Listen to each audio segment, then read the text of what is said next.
Salut à tous, j'espère que vous allez toutes bien. Aujourd'hui je vous retrouve pour une nouvelle vidéo où je suis très contente de vous retrouver. Je suis désolée, je sais que ça fait longtemps que j'ai pas filmé. Toutes les vidéos étaient pré-filmées, je les ai filmées il y a un moment et je vous les ai envoyées petit à petit. Mais là ça commence à faire un moment que je poste plus, donc je me suis dit je vais commencer à vous refaire des vidéos tout simplement. Comme vous le savez, si vous me suivez sur Instagram, si vous ne me suivez pas, je vous le laisse juste là, comme ça vous pourrez avoir de mes nouvelles plus souvent tout simplement, si je mets quotidienne, etc. Je suis en train d'écrire mon mémoire en ce moment, j'ai beaucoup de devoirs, de travail à faire, donc c'est pour ça que j'ai beaucoup moins de temps. Là je me suis dit tant pis, je me prends un peu de temps pour filmer, comme ça au moins j'aurai de quoi vous poster au fur et à mesure. Du coup, reprise de la série sur le mariage, je sais que vous adorez ça, vous m'avez demandé encore des vidéos sur ça. Donc bonne nouvelle pour vous, je vais recentrer ma chaîne sur le sujet principal, donc le mariage, le couple, la vie de femme en général. Enfin, je vais plus trop faire tout ce qui est vlog, recettes, etc. Parce que déjà, c'est des trucs qui vous plaisent moins. Parce que je pense que vous êtes sur ma chaîne parce que vous recherchez tout simplement les vidéos qui sont plus sur les conseils. Et aussi parce que moi, ça me fait pas non plus grave kiffer de faire ça.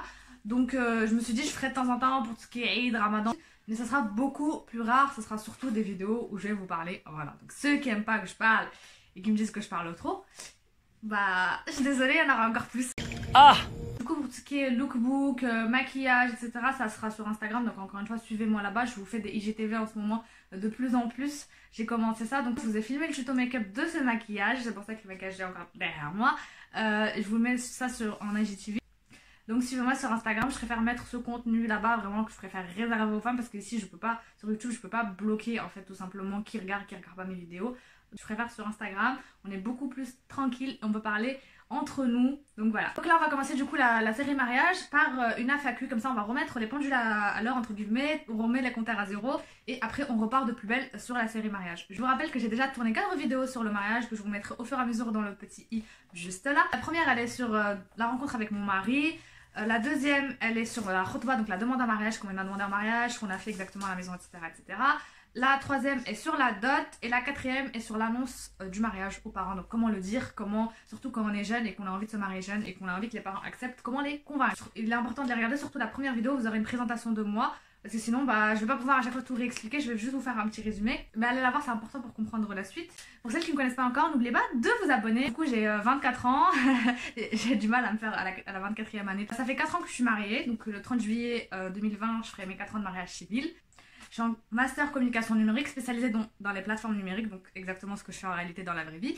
Et à côté, je suis aussi babysitter. Donc voilà, je pense que j'ai tout dit. J'ai pas d'enfant. Donc voilà, c'est parti, on va commencer par les questions. Première question, entre toi et monsieur, c'était le coup de foudre. Alors comme je vous l'ai dit au début, je vous ai mis la vidéo là pour vous parler exactement de notre rencontre avec monsieur. Et pour répondre à sa question, non, c'était pas le coup de foudre. À la base, on était dans la même, on n'était pas dans la même classe, mais on était ensemble en sport. On a parlé par rapport à la classe, etc. Ensuite j'ai déménagé à Nice, on a gardé contact et on a décidé de se marier suite à ça. Mais parce qu'on a vu qu'on s'entendait bien, moi je trouvais qu'il me correspondait, j'aimais bien sa mentalité, etc. etc. Donc c'était plus un mariage de raison entre guillemets. Du coup non, c'était pas du tout un coup de foudre ni de mon côté ni du sien. Question suivante de Afsa BRK. Je sais pas si je dis vos noms ou pas parce que après j'ai peur d'écorcher, mais bon pour l'instant je vais dire, on verra. Est-ce que tu as acheté la vaisselle pour ton trousseau? Tes parents ont-ils participé au mariage? Alors la vaisselle pour mon trousseau... C'est grave chaud. On ouvre la fenêtre. Ce petit moment là, tu vas aller... On ouvre la fenêtre. Y'a pas de bruit là? Ah, j'ai trop chaud. Je vais vous faire un malaise devant la caméra. Est-ce que j'ai acheté la vaisselle pour mon trousseau? Alors à la base, comme je vous l'ai dit, moi et mon mari on s'est mariés. Je vous ferai une vidéo vraiment détaillée sur ça, comment on a fait pour avancer dans la vie, etc. etc. Enfin pour le mariage jeune. Mais en gros, tous les deux, on n'avait pas de... Enfin on était encore en études, on n'avait pas d'emploi, aucun des deux. On n'avait pas d'emploi, on n'avait du coup pas de maison, on n'avait pas une situation entre guillemets stable, on se l'est créé en se mariant. Comme on savait pas ce qu'on allait faire juste après le mariage, et ben en fait on a attendu d'acheter la vaisselle, donc j'ai surtout acheté des vêtements dans mon trousseau, des vêtements, du maquillage, du parfum, des trucs, enfin le trousseau de base de la mariée entre guillemets. Donc pareil, ça aussi je pense que je vous ferai une vidéo détaillée sur ce qu'il faut ramener dans le trousseau, parce qu'il y a plein de filles qui me demandent ça.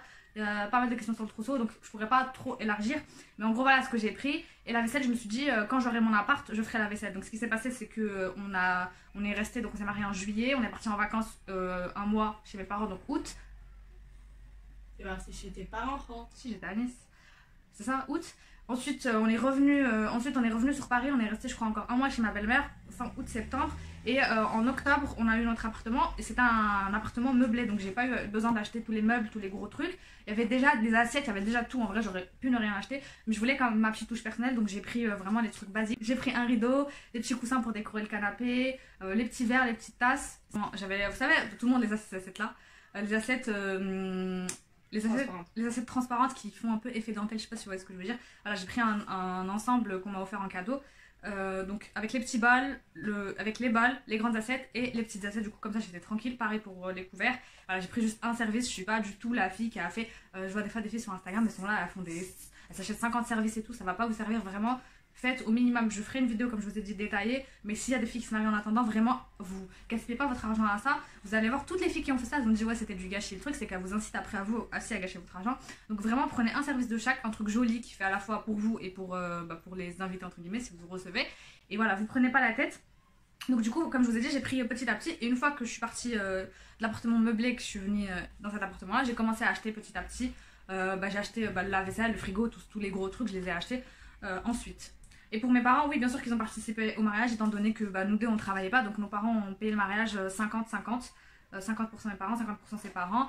Et ça c'était pour le mariage en Algérie, vu que en vrai le mariage en Algérie c'était surtout pour mes parents, enfin pour nos parents, parce que c'est eux qui ont invité leurs invités. Enfin moi je connaissais quasiment personne à mon mariage pour vous dire la vérité. Bon il y avait ma famille, hein, mais je veux dire c'était surtout la famille des parents, moi mes copines elles étaient pas là.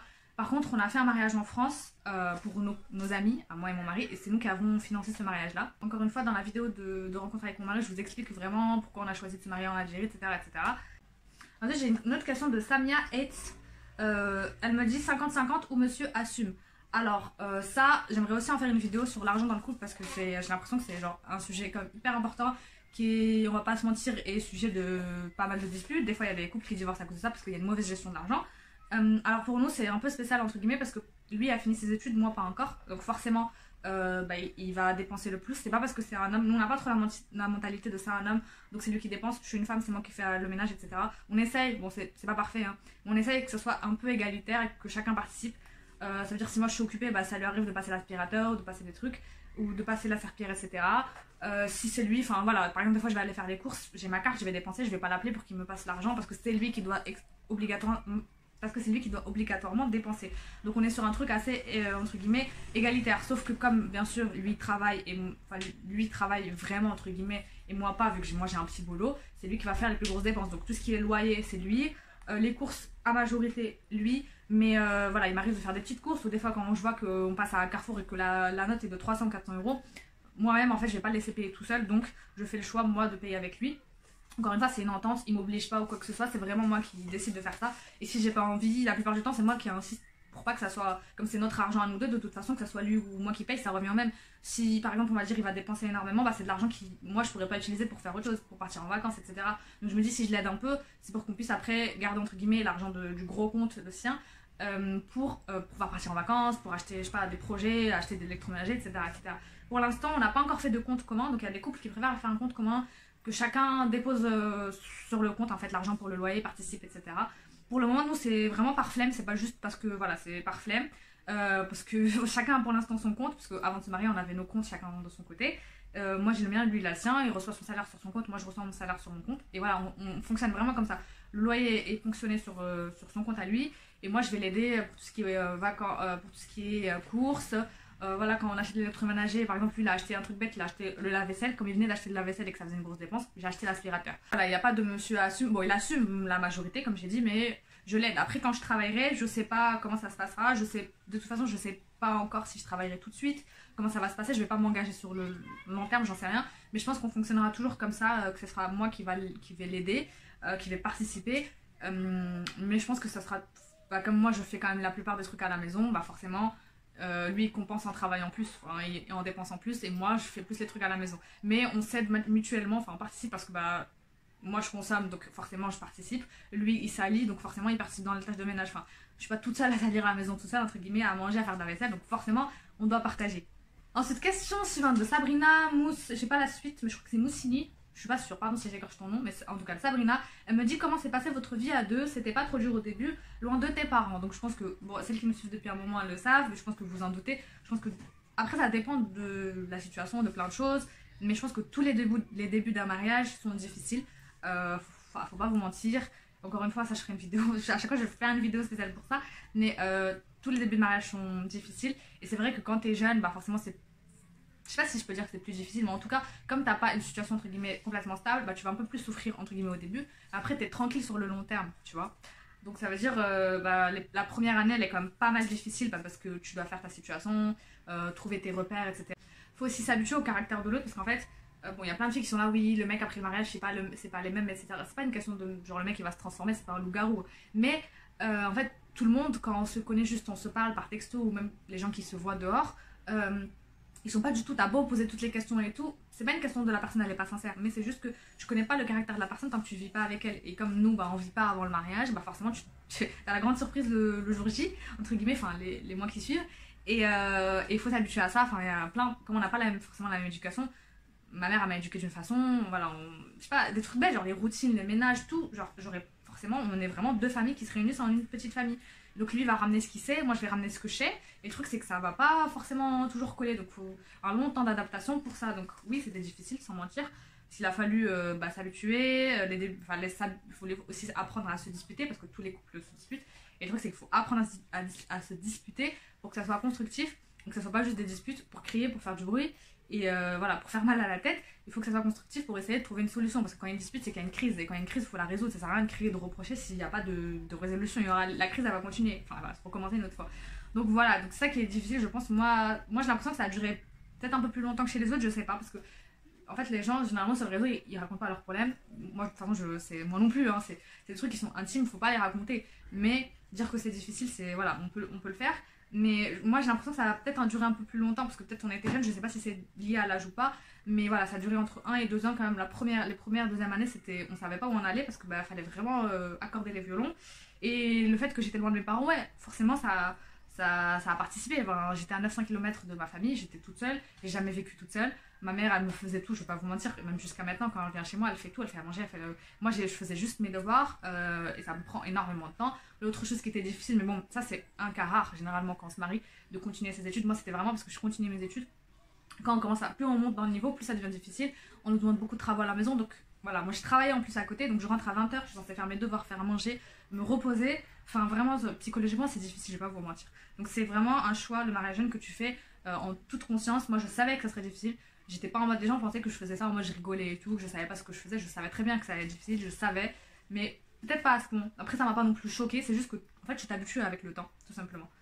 Donc voilà, je pense qu'il faut se laisser le temps, il faut beaucoup parler, communiquer, comme je vous ai dit, vraiment apprendre à se disputer. Je trouve que c'est quelque chose de vraiment important qui va en fait vous éviter plein de, voilà, une fois que vous voyez qu'il y a une crise, que vous n'arrivez pas à se disputer entre guillemets, ça crie à s'énerver, chacun part de son côté, vas-y c'est bon tu vas saouler, bon peut-être pas comme ça, mais chacun sa façon.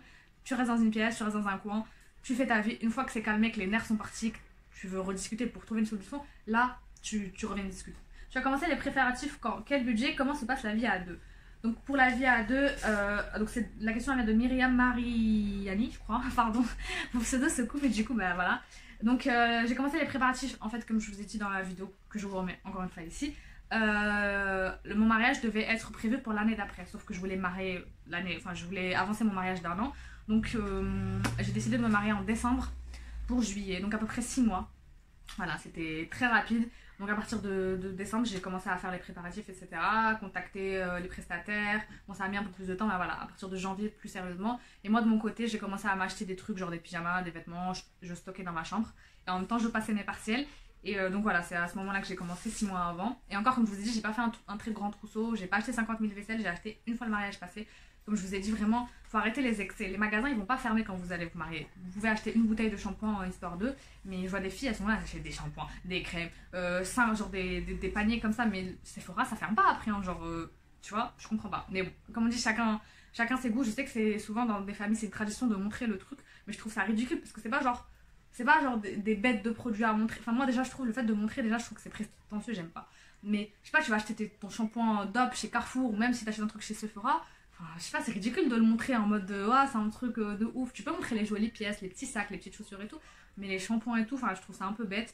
Et à la limite, le montrer aux cousines, tu sais, pour partager les petites et tout, mais montrer à tous les invités du mariage, moi personnellement, j'aime pas ces trucs-là, même si c'est des traditions dans certains trucs. Pour moi, j'aime pas. Après, comme je vous dis, chacun fait comme il veut. Mais en vrai, je vous conseille pas parce que bah, déjà, ça sert à rien. C'est des dépenses en plus. Vous allez jamais les utiliser. Comme vous voyez derrière moi, ma coiffeuse, elle est pleine de trucs que j'ai pris au mariage et que j'utilise jamais, plein de parfums qu'on m'a offert. Et en plus, on va vous faire des cadeaux de parfums, de trucs de beauté. Donc voilà. Moi, il y a plein de trucs que j'ai pas utilisés. Mes parfums, genre, je les ai reçus vraiment au mariage. Regardez. Donc j'en ai 5-6 des bouteilles comme ça. Et encore, j'en ai pas pris. Il y a des filles qui prennent genre 7-8 bouteilles. Enfin, tu vas pas t'asperger de parfum non plus, je sais pas. En fait, il faut prendre les produits que vous utilisez de base quand vous êtes jeune fille. Vous allez pas utiliser 10 fois plus de produits quand vous vous mariez. Enfin, le mariage, c'est pas non plus Miss France. Hein. Tu vas prendre un peu plus soin de toi. Mais il faut pas exagérer. Vraiment, faut pas exagérer. Je pense que c'est le mot qu'il faut retenir de la vidéo. Donc voilà. Et comment se passe la vie à deux? Je l'ai dit, au début c'était difficile. Il a fallu s'accorder. Maintenant, c'est beaucoup plus facile parce que maintenant, on sait comment on fonctionne. On sait ce qui va créer une dispute ou pas. Donc forcément, je vais éviter certains trucs je sais qu'ils vont créer une dispute. Lui, je pense que c'est pareil. On est moins, à la base, on était très collés l'un sur l'autre. Bon, en même temps, on vivait dans un tout petit appartement. Donc forcément, on n'avait pas le choix. Donc ça crée aussi plus de tension. Là, on est vraiment un peu plus chacun dans son coin. On fait nos projets de notre côté. Moi, je fais mes études, mes devoirs. Lui, il a ses projets, il travaille. Et le soir, on se retrouve le soir tout simplement. On essaie de passer comme un minimum de temps ensemble. Le week-end, on essaie de sortir. Parce que voilà, c'est important de profiter, de casser la routine. Mais voilà, c'est une vie de couple, entre guillemets, normale. Parce que maintenant, on commence à être un peu plus dans la vie adulte, on va dire. Parce qu'au début, on s'est mariés jeunes, on avait 20 ans. On était un peu plus dans les études, on n'avait pas d'argent. Maintenant, voilà, on s'achète nos vêtements, on part en vacances. Rien de très spécial. En fait, c'est tout simplement quand l'argent vient, forcément, t'as plus de moyens et tu peux un peu plus vivre tranquillement, te faire plaisir. Ensuite, il y a Nadia Nassiri qui me dit pourquoi avoir fait 2 mariages. Des bisous. Je te fais des gros bisous aussi, Nadia. Donc, pareil, dans la vidéo, je l'ai dit aussi, ce sera cette vidéo, il faudra absolument la regarder. Mais en gros, j'ai fait 2 mariages parce que ma famille est en Algérie, la famille de mon mari est aussi en Algérie. Donc, tous nos oncles, nos tantes, nos grands-mères, grands-pères, tout le monde est là-bas. Donc, on s'est mariés pour la famille là-bas, histoire de genre, on revient au pays pour se marier, pour leur présenter mon mari qu'ils avaient du coup jamais vu. Et en France, parce que mes copines ne pouvaient pas venir tout simplement en Algérie, c'était compliqué, elles étaient encore jeunes, voilà, les parents ne laissaient pas forcément partir en Algérie, puis les billets étaient chers, bref, c'était trop compliqué. Et juste ma meilleure amie qui a pu assister au mariage en Algérie. Voilà, on a décidé de refaire un petit mariage en France pour nos amis. Et une fois le mariage fini, on est parti directement en voyage de noces, et donc voilà. Et en même temps, le mariage civil, le mariage en France nous a aussi permis de faire la mairie, enfin le civil tout simplement, parce qu'on avait fait juste le halal en février. Ensuite, on a fait le 20 juillet, on a fait le mariage en Algérie pour la famille. C'était genre le mariage juste histoire d'eux. Chacun est rentré chez lui, c'était trop bizarre, mais chacun est rentré chez lui. Et puis après, on s'est rejoint en France. Donc, et le 30 juillet, on a signé le papier à la mairie. On a fait les photos du civil, comme tous les couples, entre guillemets. Et on a fait une petite fête à partir de 20h pour nos amis, les amis de ma mère qui étaient du coup en France. Et à partir de, quand on a fini, je sais pas, 3h, 4h du matin, mon père nous a déposés à l'aéroport et on est parti directement en voyage de noces. Du coup, c'était les au revoir, ils étaient beaucoup moins difficiles parce que j'avais l'impression juste de partir en vacances. Et donc, ça a été un peu plus détendu, on va dire. Et on a passé un très bon séjour, on est parti en Turquie. Et c'était hyper bien. Et après, je suis directement revenue chez mes parents encore en vacances. Donc, ça n'a pas fait une grosse. Ça m'a pas fait un gros choc. On est parti en vacances, après je suis revenue. Et puis, franchement, la première année, je les voyais très très souvent. Donc, voilà pourquoi j'ai fait 2 mariages, tout simplement. Autre question, Samia F me dit comment gérer le manque d'optimisme de la belle famille, sachant que ça me blesse. J'ai pas la suite de la question, mais je pense qu'elle dit que ça la blesse beaucoup. Donc, le truc, c'est que sur les questions, on n'a pas beaucoup de précision. Mais comment gérer le manque d'optimisme de la belle famille? En gros, la belle famille t'apprécie pas trop, de ce que je comprends.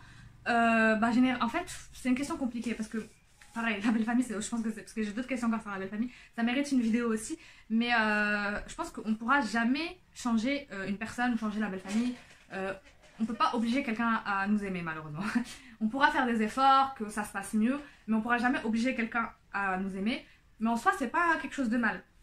Je m'explique. Parce que j'ai l'impression qu'il y a beaucoup de filles qui veulent absolument être bien vues de la belle famille et avoir je sais pas comment dire, une grosse relation, être très fusionnelle.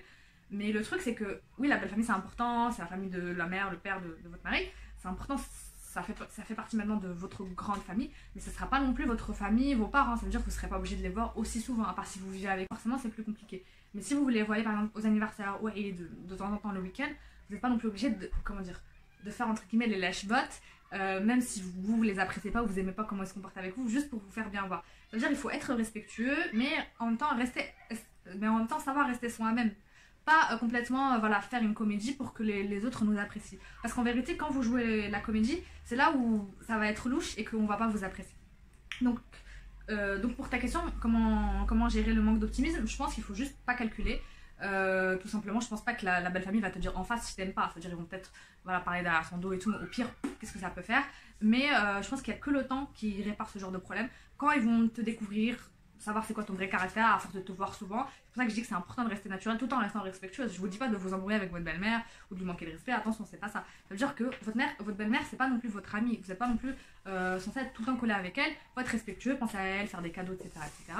Mais faut pas non plus, voilà, trop, je sais pas comment vous dire, trop être collé, trop, voilà, et du coup, c'est là où ça peut peut-être avoir un peu plus de problèmes. Il faut rester distant, respectueux, que chacun reste à sa place en fait tout simplement, chacun vit sa vie, ne pas vivre tout le temps les uns collés sur les autres parce que oui quand tu vis ensemble ça crée des problèmes et, et en fait tout simplement attendre qu'elle te découvre vraiment et voilà si toi t'aimes ton mari t'aime, au bout d'un moment elle va voir en fait tout simplement que tu te comportes bien avec son fils. Voilà, généralement les mères elles ont du mal un peu à laisser leur fils partir, surtout si c'est le premier, voilà, elle a l'impression qu'entre guillemets elle vole, entre guillemets tu voles son fils.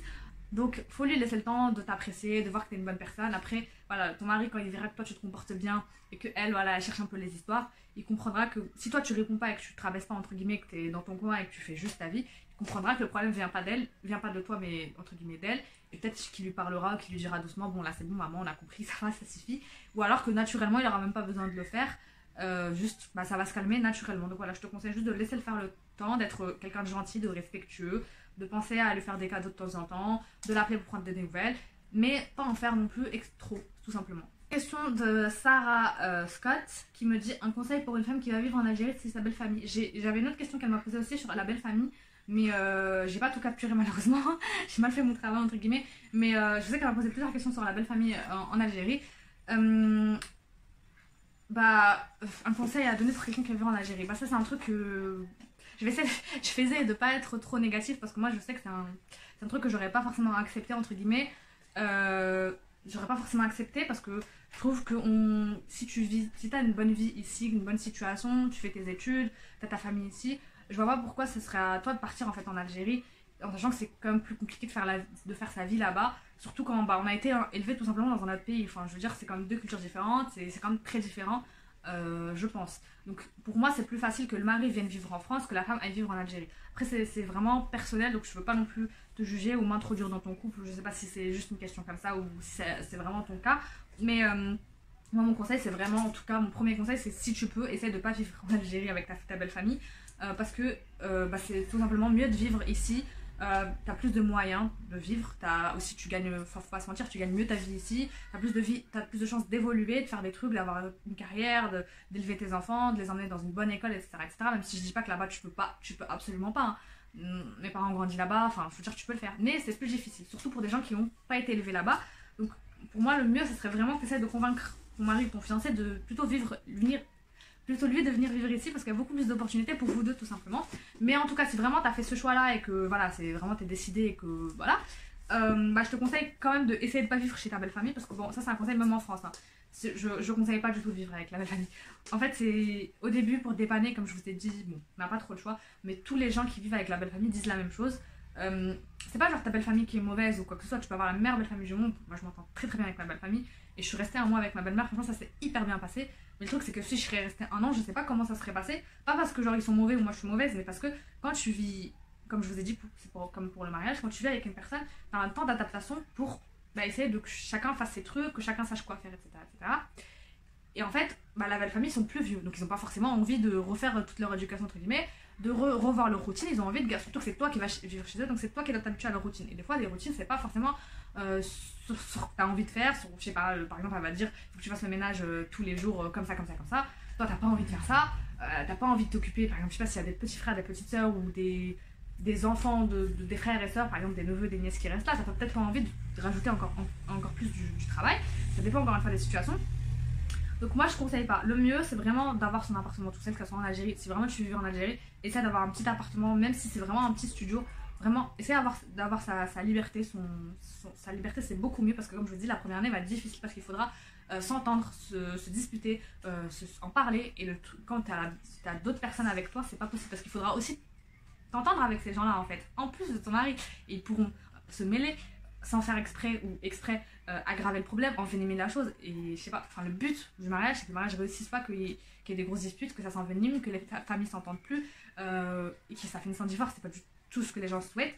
Donc vraiment le mieux, je dis pas que c'est impossible de vivre avec sa belle famille, mais tous les gens qui ont vécu avec la belle famille ont dit que même si la belle famille est bien, et ben c'est difficile. Et alors là, si la belle famille est pas bien, c'est encore pire. Donc vraiment le mieux, c'est vraiment que chacun reste entre guillemets à sa place pour pas empiéter l'un sur l'autre tout simplement. Parce que je vous dis, les gens ont vraiment pas la même façon de vivre. C'est vraiment, voilà. Et du coup, le mieux, c'est vraiment que chacun ait ses trucs, ses objets où les poser, sa maison. Voilà, chacun dans sa place. Et si vraiment tu peux pas avoir une maison entière à toi toute seule, je sais qu'il y a des filles qui ont, par exemple, qui vivent en Algérie, qui ont des grandes maisons où chacun a son étage. Donc ça, c'est vraiment c'est quand même mieux. Qu'au moins, vous ayez un endroit où vous pouviez vous enfermer à clé, qu'il n'y ait pas des gens qui rentrent, qui sortent, que vous soyez tous dans le même mélange. Même si vous vivez, par exemple, si vous vivez avec votre belle famille et qu'il y a un frère du mari, que vous portez le voile, c'est hyper pas pratique. Tu vas pas rester à garder ton foulard sur ta tête toute la journée, quoi. À faire le ménage et tout, t'occuper de la belle-mère aussi, c'est compliqué. Il faut au moins avoir une pièce où vous puissiez avoir votre intimité, avoir vos disputes sans que tout le monde se mêle ou dise moi j'aurais fait ça, moi j'aurais fait ça. Voilà, un minimum, soit un minimum, au moins un étage, ça serait cool. Un étage où il n'y a que vous avec une porte et votre clé. Vous pouvez faire vos meubles, vos trucs, vous ranger vos affaires comme vous voulez. Ou au minimum une chambre, même si une chambre ça veut dire que vous avez la cuisine commune, vous avez le salon commun, donc vraiment ça pour moi c'est vraiment le truc si vous avez vraiment pas le choix. Donc vraiment c'est le mieux. Donc Adèle, je l'ai pas noté non plus, donc je me rappelle plus de ce qu'elle m'a dit exactement. Mais en gros elle m'a dit comment gérer la mésentente, enfin pas la mésentente mais les avis de la belle famille sur vous. En gros comment gérer le regard des gens, de la famille sur vous. Tu gères pas, on s'en bat l'air. Hein. Voilà. Bon, pas comme ça, mais en gros, être respectueux. Du coup, voilà, nous on prend quand même les avis en compte, avec respect, mais la plupart du temps on en fait à notre tête. Parce qu'au final, c'est notre couple, notre mariage, ça sert à rien de vivre selon les autres, selon ça. Après, si c'est des conseils avisés de la famille, des mamans, forcément on les prend en compte. Mais si c'est des inconnus, des gens qui sont là, enfin, il y en a eu des gens qui nous ont critiqué, ouais, pourquoi vous mariez aussi jeune, blablabla. Au final, on s'est mariés quand même, et voilà. Le plus important, c'est que vous soyez heureux. La vie des gens, vous vous en fichez, tant que vous êtes bien. C'est pas eux qui vont venir vivre avec vous, qui vont venir dormir avec vous, qui vont venir aller travailler à votre place. Donc, ils vous payent pas, ces gens-là. Surtout, comme je vous dis, les inconnus qui vous jugent, qui parlent sur vous. Les calculez pas. Si, par exemple, t'es trop jeune, ils vont dire que t'es trop jeune pour te marier. Si tu commences à dépasser les 25 ans, ils vont dire que t'es trop vieille, il faut te marier. Dans tous les cas, ils vont critiquer. Tu vas te marier, ils vont dire il est où le bébé. Tu vas avoir un bébé, ils vont dire il est où le deuxième. Frère, si tu les suis, tu vas jamais t'arrêter. Donc, le plus important, c'est vraiment... On s'en fout, tu calcules pas. Si tu vois que c'est un bon conseil de la famille, parce que là généralement la famille aime bien donner des conseils, aime bien donner des leçons, généralement c'est de bon cœur, c'est pas mauvais, mais des fois c'est juste que on n'a pas forcément la même vision des choses parce que c'est deux écoles différentes, la nouvelle et l'ancienne école entre guillemets, et du coup vous faites un mix des deux et vous prenez ce qui vous arrange, ce qui vous arrange pas, tu dis oui d'accord maman, et puis après tu fais ce que tu veux. Voilà, c'est tout simplement. Ma mère elle a la marre que je fasse ça, mais en vrai si je vois que ça m'arrange pas, je le fais pas. Donc voilà, j'ai beaucoup parlé dans cette vidéo, une fois de plus le montage va être excellent. En tout cas j'espère que la vidéo vous a plu, qu'elle va vous permettre de plus me connaître, si vous ne connaissez pas la chaîne, de me suivre pour pas rater les prochaines vidéos qui vont arriver. Donc ça va être des vidéos très intéressantes sur le mariage, comment organiser un mariage seul. Je vous ai fait la khotba, donc la demande en mariage. Il manque du coup le mariage religieux et le mariage civil en Algérie et le mariage en France, donc il y a encore plein de vidéos qui vont arriver. Je vous ai dit du coup on en a parlé dans la vidéo, mais vidéo sur la belle famille. Vidéo sur faire ses études en étant marié, vidéo sur le mariage jeune, gérer son budget, bref, il y a tellement plein de vidéos qui pourront sortir et elles vont sortir dans les prochaines semaines. Donc abonnez-vous, activez la petite cloche pour du coup ne pas les rater. Et faites un tour souvent dans mes playlists, en fait dans les playlists je classe par mariage et puis allez voir dans la playlist mariage, vous aurez toutes les vidéos. Donc voilà, n'oubliez pas de liker la vidéo si elle vous a plu, de me dire dans les commentaires votre avis. Si vous avez d'autres questions, n'hésitez pas à m'envoyer des questions, que ce soit dans les commentaires ou sur Instagram. Comme ça, peut-être qu'on fera une FAQ partie 2. Donc voilà, j'ai trop hâte que vous voyez la suite des vidéos. Je suis hyper contente d'être revenue sur ma chaîne, ça fait du bien de parler comme ça, de me reposer un peu du mémoire au bout de ma vie. Moi, il ne me reste plus qu'à vous dire de prendre soin de vous et de vos proches. Je vous fais des gros bisous, à la prochaine.